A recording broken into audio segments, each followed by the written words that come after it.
आप सभी को मेरा प्यार भरा नमस्कार। कहानियों के गुलदस्ते से चलिए आज सुनते हैं प्रत्यक्षा की कहानी कैक्टस।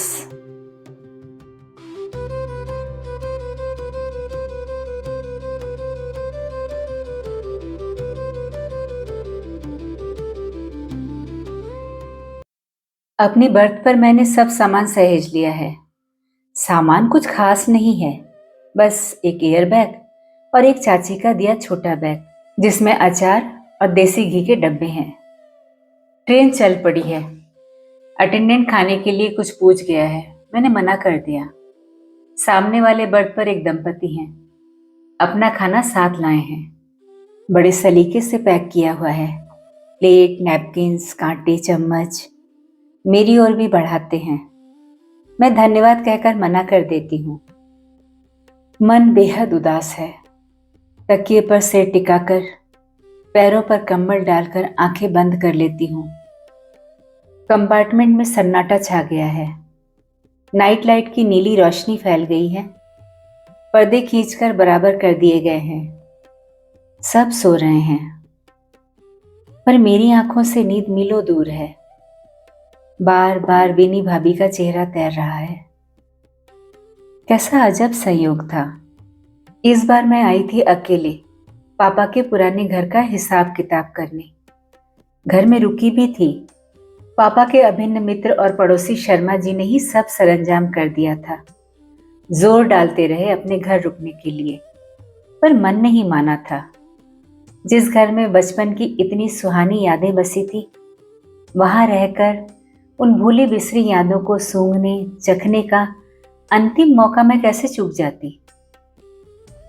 घर में रह रही थी और सब पुराने लोगों को याद करती रही। पापा माँ के जमाने में इसी घर में कितनी रौनक थी। कैसी शानदार पार्टियां, कैसे रंगीन समारोह।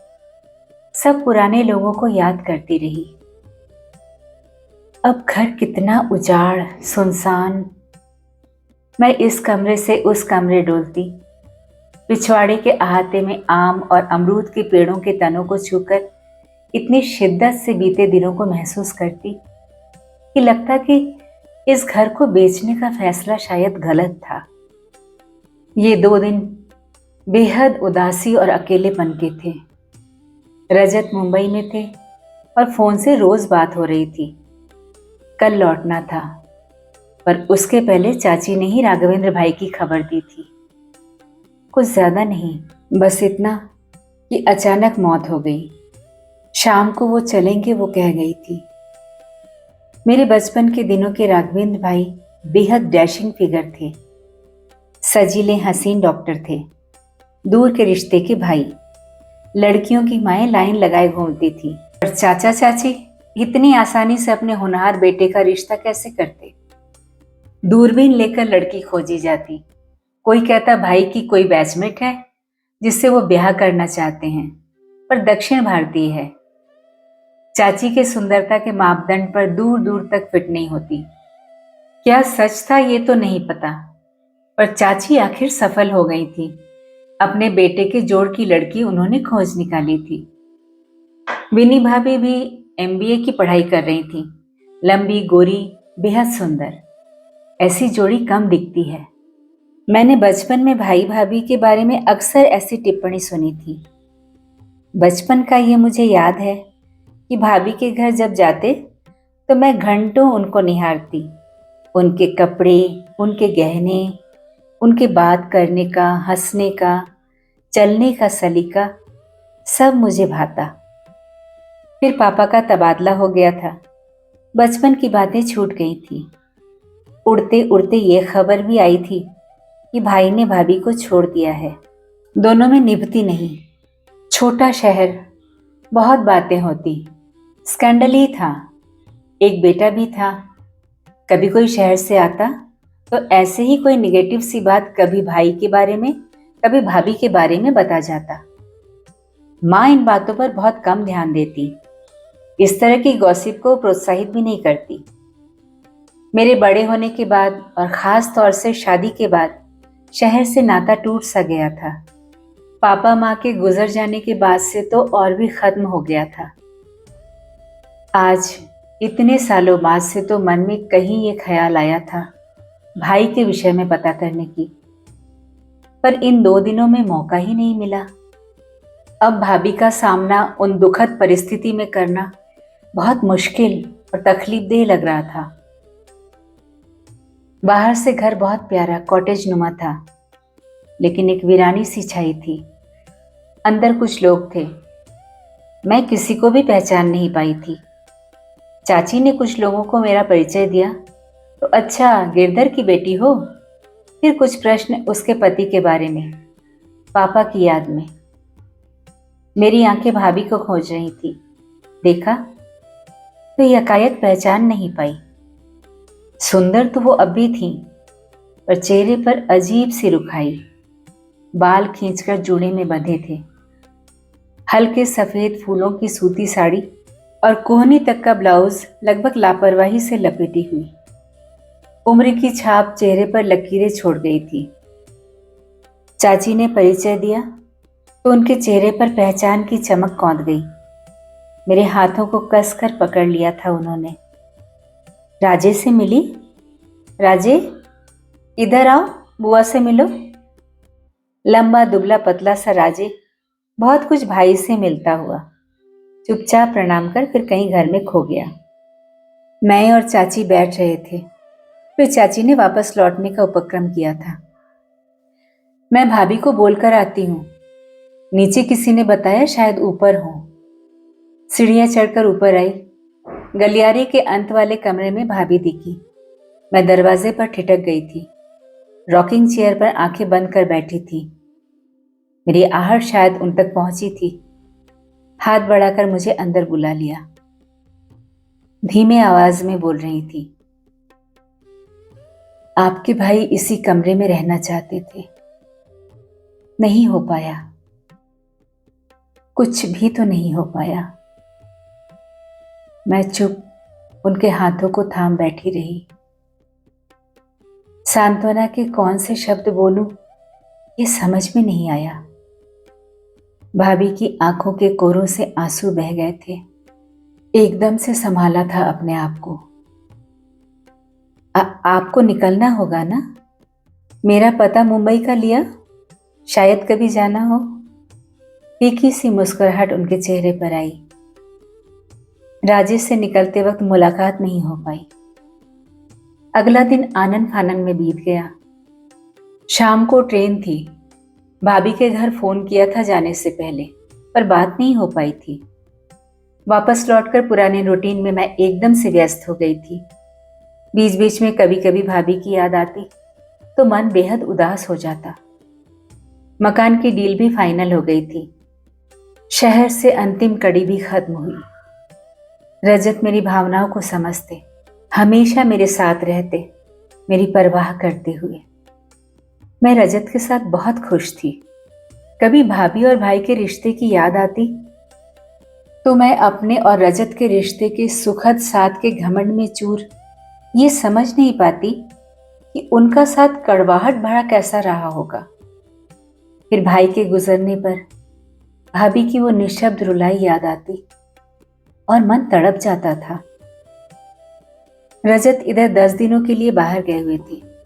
पीछे मेरी तबीयत खराब हो गई थी, वायरल था। ऑफिस से छुट्टी ले ली थी। चुपचाप बिस्तरे पर पड़ी रजत की कमी महसूस कर रही थी कि फोन बज उठा। आश्चर्य, भाभी थी। किसी मेडिकल सेमिनार में आई थी। होटल से बोल रही थी। मेरी तबीयत का पता चला तो आने को तैयार हो गई। होटल से घर बहुत दूर भी नहीं था। उनका क्या मैं स्वागत सत्कार करती, उल्टा वो ही मेरी सेवा में जुट रही। कुछ दवाइयाँ दी, फिर किचन में जाकर टोस्ट और सूप। मैं मना करती रही, पर अंदर ही अंदर बहुत अच्छा भी लग रहा था। कुछ देर तक मेरी आंख भी लग गई। भाभी शायद कुछ पढ़ती रही होंगी। आंख खुली तो तबीयत हल्की लगी। भाभी चाय ले आई थी। बातें चल निकली। भाई का जिक्र छिड़ा तो भाभी ने जो बोलना शुरू किया तो अनवरत बोलती ही गई। छाती पर जमा वर्षों का पत्थर एक एक कर हटाती गईं। कभी आवाज भावावेश में बिखर जाए, कभी एकदम सपाट भावहीन। भाई और भाभी में कभी निभी ही नहीं, मानसिक स्तर पर कभी एक नहीं हुए, कोई इमोशनल बैलेंस नहीं हुआ। शुरू में भाभी दबती रही, इस उम्मीद में कि शायद वक्त के साथ जीवन में एक रास्ता आ जाए, साथ रहने की आदत ही पड़ जाए। पर स्थिति बिगड़ती गई। भाई के मन में शायद जबरदस्ती इस बंधन में बंध जाने का विद्रोह इस रूप में फट पड़ा था। घर में कलह लड़ाइयां आम हो गई थी। भाई पीने लगे थे और पीने के बाद उनका गुस्सा मुखर हो जाता। पास पड़ोस किसी की चिंता उन्हें नहीं रहती। आंखों के सामने बेटे की हालत देखते देखते चाची भी भाभी को दोषी ठहराने लगी थी। भाभी का रूप, लावण्य, गुण कुछ भी तो भाई को बांध नहीं पाया था। चाचा चाची भी इकलौते बेटे की इस हालत को देख गांव वाले घर चले गए थे।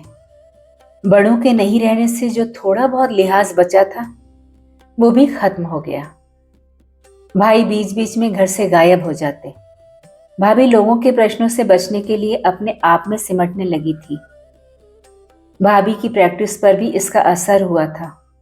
भाभी की क्लिनिक तो बंद हो ही चली थी। इक्का दुक्का मरीज कभी आए तो आए। रिश्तेदार और पड़ोसी आते, चुटकी लेते, भाभी को नसीहतों का पिटारा पकड़ाकर चले जाते, बिना असलियत जाने समझे।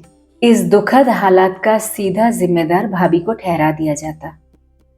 राजे भी इसी माहौल में बड़ा हो रहा था। भाई ने अपनी कोई जिम्मेदारी राजे के प्रति नहीं निभाई। बाद में किसी बहुत छोटी सी बात पर भाई ने पड़ोसियों को घर बुला लिया था। पूरा घर आसमान पर उठा लिया। गाली गलौज सब हुआ। भाभी सन्न कमरे में बंद बैठी रही, राजे को छाती से चिपकाकर। भाई घर छोड़कर चले गए थे।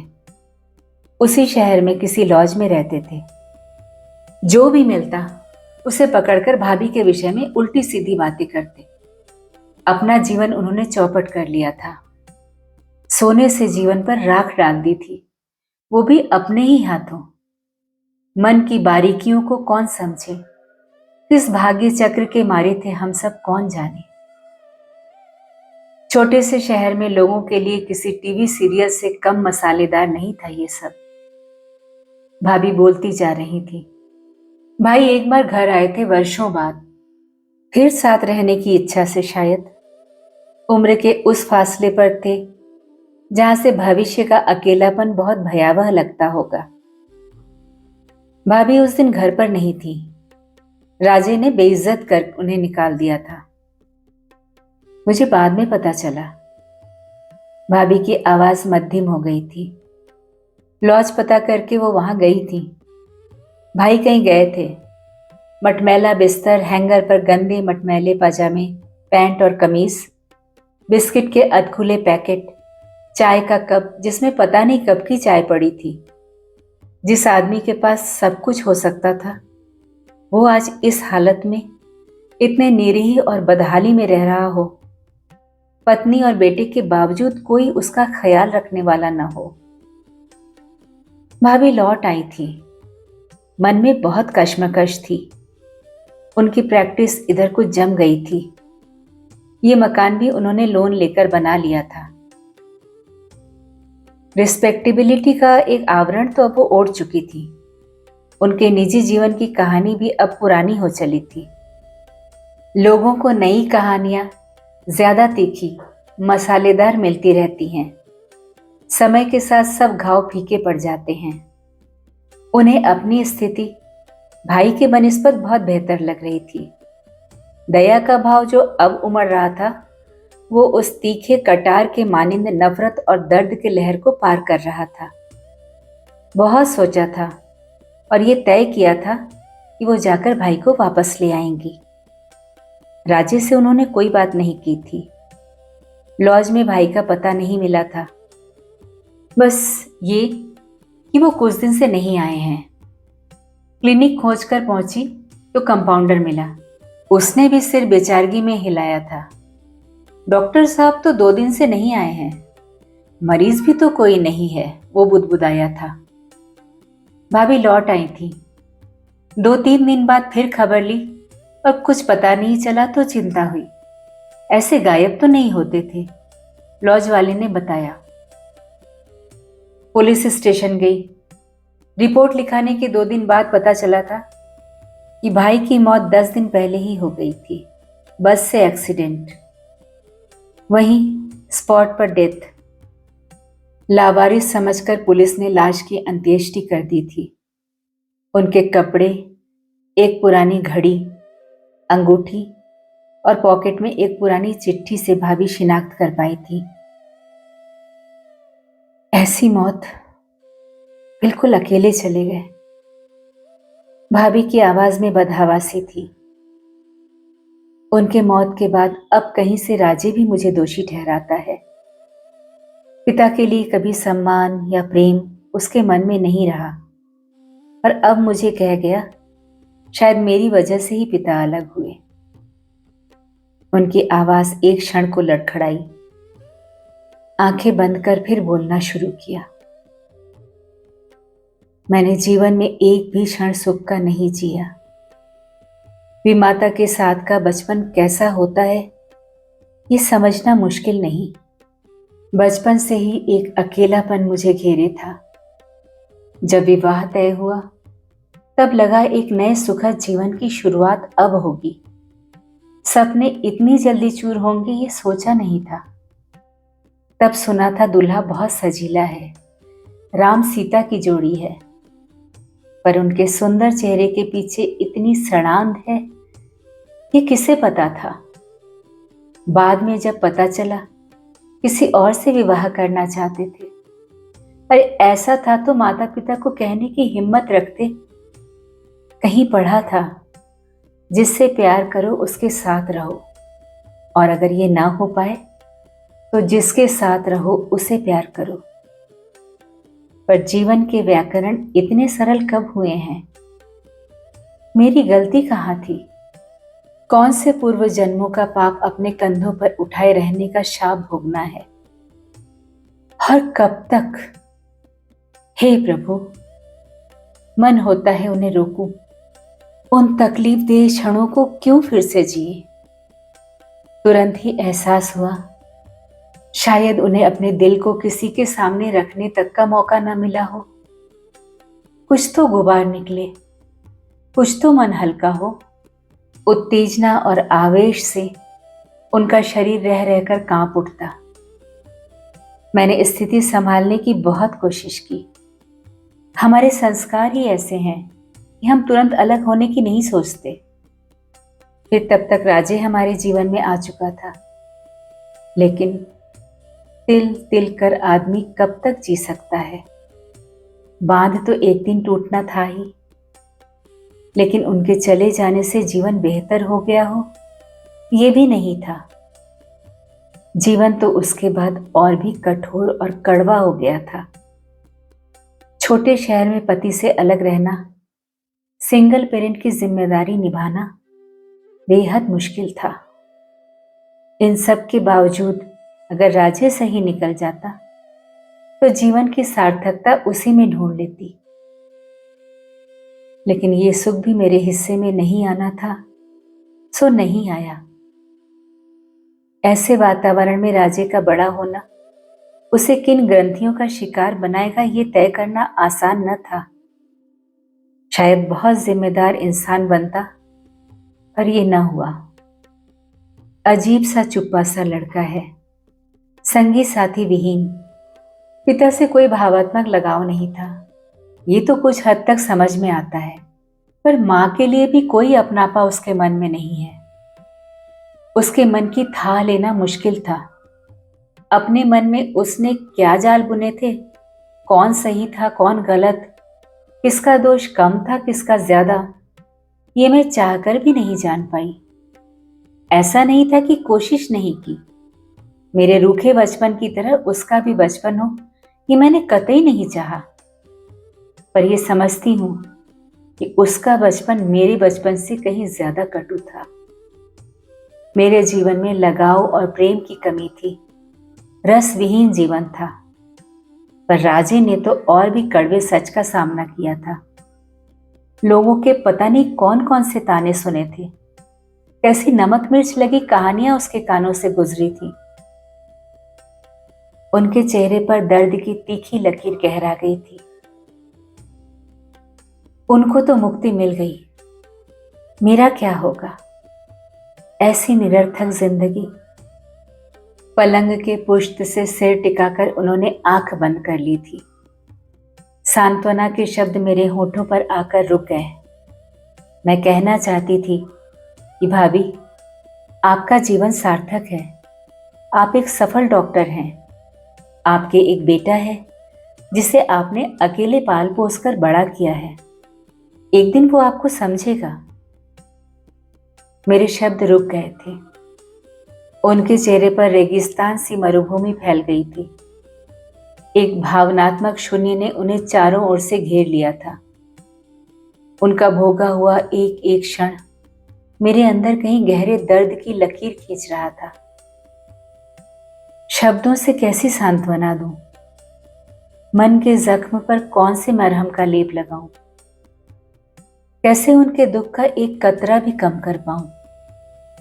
मेरी छटपटाहट निशब्द ही रह गई थी। मरघट सा सन्नाटा छा गया था। उनका चेहरा पीला पड़ गया था। गोद में निश्चल पड़े कलाइयों की नसें किसी अनजाने तनाव से उभर आई थी। एक उत्कट इच्छा हुई उनके चेहरे को सहला देने की, बालों को माथे में समेट देने की। मन में एक इच्छा और बलवती हुई, राजे से बात करने की, उसे समझाने की। कुछ तो ऐसा होगा जो उसके मन में पड़े दीवार को भेद पाएगा। कोई तो कोमल तंतु होगा। मुझे ये कोशिश तो करनी होगी भाभी के लिए। मैं चुपचाप उठ आई थी। धीरे से दरवाजा बंद किया। कैक्टस पर फूल तो उगेंगे ही, शायद वक्त लगे, पर अंततः ये होगा ही। प्रकृति का नियम जो है।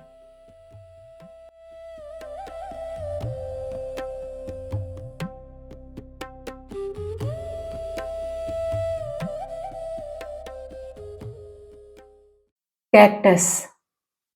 अभी आप प्रत्यक्षा की लिखी हुई ये कहानी सुन रहे थे। स्वर मेरा यानी जया भट्टाचार्य का था।